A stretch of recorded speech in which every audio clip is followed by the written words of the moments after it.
For latest information and news, please subscribe खबरें दमदार and click on the notification bell for more updates. यदि हम सुकून भरा जीवन जीना चाहते हैं तो परमात्मा को जानकर उसके प्रति कृतज्ञता का भाव धारण करें। यह उद्गार निरंकारी सद्गुरु माता सुदीक्षा जी महाराज ने 76वें वार्षिक निरंकारी संत समागम के दूसरे दिन सायं सत्संग समारोह में उपस्थित श्रद्धालुओं के विशाल जनसमूह को संबोधित करते हुए व्यक्त किए। 3 दिवसीय 76वें वार्षिक निरंकारी संत समागम में अलग अलग संस्कृति की पृष्ठभूमि को लेकर देश विदेश से लाखों की संख्या में आए श्रद्धालुओं ने समालखा स्थित निरंकारी आध्यात्मिक स्थल में विश्वबंधुत्व एवं वसुधैव कुटुंबकम का अनुपम दृश्य साकार किया है। सद्गुरु माता जी ने प्रतिपादन किया कि यदि हम वैज्ञानिक दृष्टिकोण से देखें तो हमारे मस्तिष्क का वही हिस्सा शुक्राने का भाव लाता है और वही हिस्सा चिंता का भाव भी प्रकट करता है। अब यह हमारे चुनाव पर निर्भर करता है कि हम किस भाव को अपने जीवन में अपनाते हैं। यदि हम निरंतर शुक्राने के भाव को अपने जीवन में अपनाते चले जाएंगे तब निश्चित रूप में हमारे अंतर्मन में चल रही उथल पुथल धीरे धीरे स्वतः ही हमसे दूर होती चली जाएगी और उसके स्थान पर मन में केवल सुकून और चैन का वास होगा। सद्गुरु माता जी ने आगे समझाया कि समाज एवं परिवार की जिम्मेदारियों को निभाते हुए हमें भक्ति करनी है, किंतु इसका अर्थ ये बिल्कुल भी नहीं कि हम आंखें मूंद कर चले, अपितु हमें तो सदैव जागरूक एवं चेतन रहकर अपने कर्तव्यों को निभाना है। ये परमात्मा हर अनुकूल या प्रतिकूल परिस्थिति में जब हम परमात्मा का शुक्राना करते चले जाएंगे तो यूं निश्चित रूप से हमारे अंतर्मन में एक ठहराव आएगा और हम सुकून भरी जिंदगी व्यतीत कर पाएंगे। सद्गुरु माता जी ने शुक्राने के भाव का महत्व बताते हुए कहा कि जब हम अपने जीवन में इस परमात्मा को प्राथमिकता देते हैं और उसकी प्रेमा भक्ति में तल्लीन हो जाते हैं तब हमारा जीवन सब्र, शुक्र एवं सुकून से भरपूर हो जाता है। फिर आनंद की प्राप्ति करते हुए हम सबको प्रेम ही बांटते चले जाते हैं। इससे पूर्व निरंकारी राजपिता जी ने अपने विचारों में कहा कि सद्गुरु का एक भक्त अपने आप में सुकून की परिभाषा होता है। उसका आचरण ही संसार में सुकून पहुंचाने का कार्य करता है। यद्यपि शांति सुकून का संदेश हमें निरंतर दिया जा रहा है, किंतु विडंबना यही है कि हम इसे सहज रूप में स्वीकार ही नहीं कर पा रहे हैं, क्योंकि हमारी धारणा यही बन चुकी है कि सुकून जैसी कोई वस्तु है ही नहीं।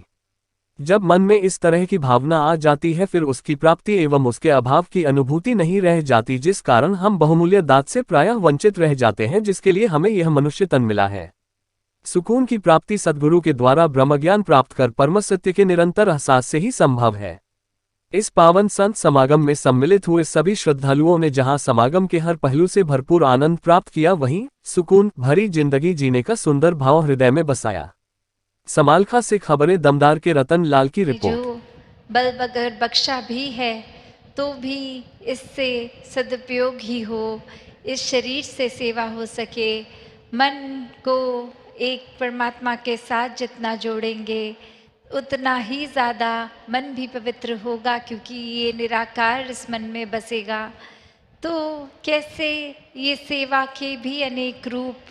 जहाँ हर कोई अपने जीवन में ये सेवा के साथ जुड़कर और अपने अहंकार को त्याग सकता है। वही बात जहाँ कल से सुकून की हर कोई कह रहे हैं, और दासी ने भी कल जो एक समर्पण से सुकून की बात की,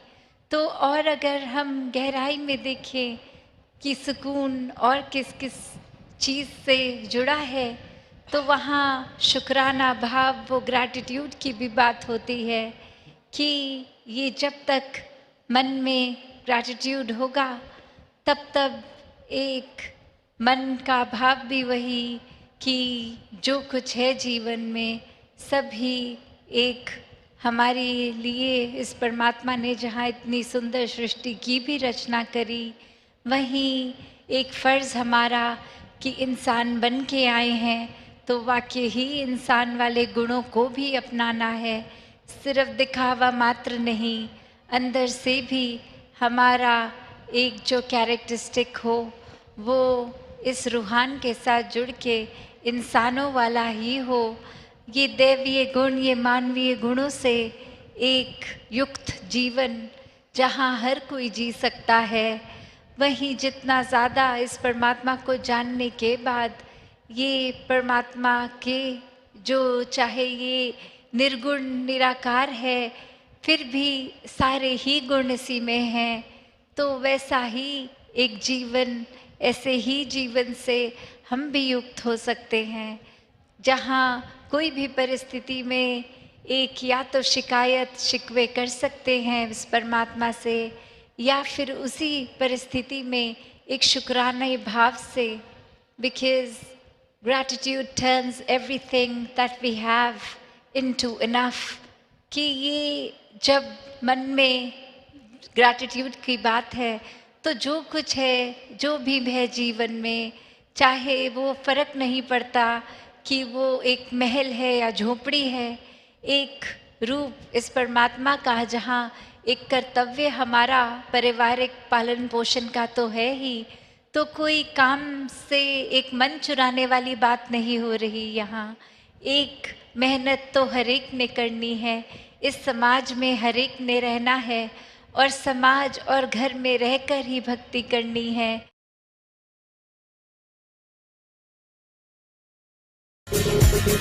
For latest information and news, please subscribe Khabre Damdar and click on the notification bell for more updates.